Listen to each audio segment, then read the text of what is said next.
Imagine this, a country fires over 500 ballistic missiles and 1100 drones at one of the most heavily defended nations in the world, Israel. And despite Israel's Iron Dome, Patriot, Arrow, and even the advanced THAAD system, many of those missiles slip through. They destroy homes, universities, even a hospital. Now that country, Iran, is openly claiming that the weapons it used back then were old stock. Today it has developed far more advanced missiles. The defense minister is warning, if Israel attacks again, we will use them without hesitation. So the big question is, has Iran suddenly become a superpower in missile technology? Is Israel, backed by the West, actually vulnerable now? And what does this mean for the future of the Middle East? Let's break it down. To understand Iran's latest threat, we need to rewind a little. In June 2025, a sudden Israeli attack shocked the world. On June 13, Israel targeted Iran's military commanders, nuclear scientists, uranium enrichment sites, and missile facilities. Israel said it was a necessary action to stop Iran's nuclear program. Iran's response? Massive retaliation.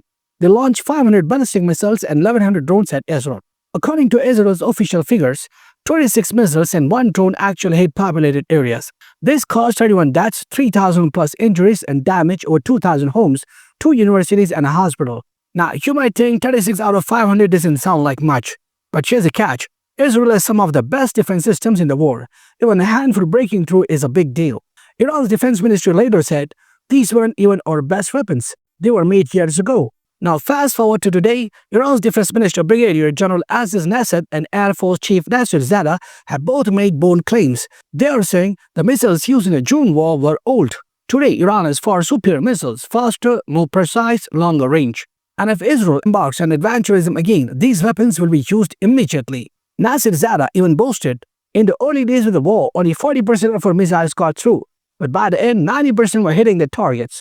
Now think about that. If that's true, it means Iran's systems were adapting in real time against Israel's defense shields.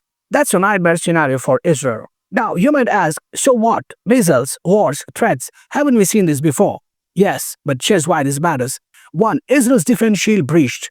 Israel relies on the Iron Dome, Arrow, Patriot, and THAAD to intercept incoming attacks. These are multi-layered systems costing billions of dollars. But Iran's relatively cheaper missiles and drones still got through. This changes the balance of power. 2. All weapons were made in Iran. Iran proudly claims every missile and drone was domestically produced. That means sanctions haven't crippled their military industry. Instead, Iran has become more self-reliant. 3. Psychological impact. For the first time, Israel's public saw its famous defense shield crack. This isn't just about damage, it's about perception. If people lose faith in Iron Dome, the government feels pressure. 4. Regional domino effect. If Iran really has such missile power, countries like Saudi Arabia, UAE, and even Turkey will rethink their strategies. And yes, so will the US. Since June 24th, a ceasefire is technically in place between Iran and Israel. But Iran's Vice President Mohammad Reza Arif put it very bluntly, we are not even in a ceasefire, we are in a cessation of hostilities. Iran should be prepared for confrontation in every moment. Basically, both sides are just catching the breath. The war could reignite anytime. To prove this, Iran is now preparing new military drills, featuring short and medium-range cruise missiles. This is a signal to Israel and the West, we are ready anytime. Of course, this has alarmed the West. Countries like France, UK, and the US are now saying Iran's missile program is just as dangerous as its nuclear program. They want a broader deal, not just about uranium enrichment, but also about missiles. But Iran has flatly rejected this. Their stance is clear. Our defense capabilities are non-negotiable. This creates a big diplomatic challenge because without limiting missiles, even if Iran pauses nuclear work, it still has the ability to inflict massive damage regionally. Let's zoom out. The Iran-Israel conflict isn't just about these two countries, it's a proxy battleground.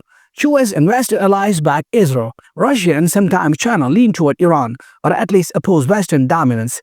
Groups like Hezbollah, Houthis, Hamas all take cues from Iran's missile advancements. So every missile Iran produces doesn't just threaten Israel, it potentially empowers its allies across the Middle East. Think of it like this, a missile made in Tehran today could be in the hands of Hezbollah in Lebanon tomorrow. A drone tested in Iran could be flying over Saudi oil fields next week. That's why the world is watching closely. So, what are the possible scenarios? 1. Another war soon. If Israel again strikes Iranian facilities, expect an even deadlier missile response. 2. Arms race in the Middle East. Saudi Arabia and UAE might buy more US weapons. Turkey might ramp up its own missile programs. 3. Global negotiations. The West might push for a new deal, covering both nukes and missiles, but Iran is unlikely to agree.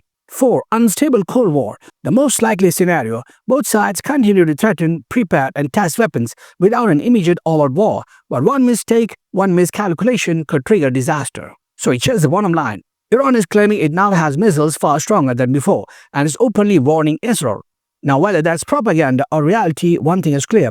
The Middle East just became a lot more dangerous. The so-called balance of terror that kept Israel safe is being challenged, and if another war breaks out, the consequences will not just be regional, they could shake the entire world.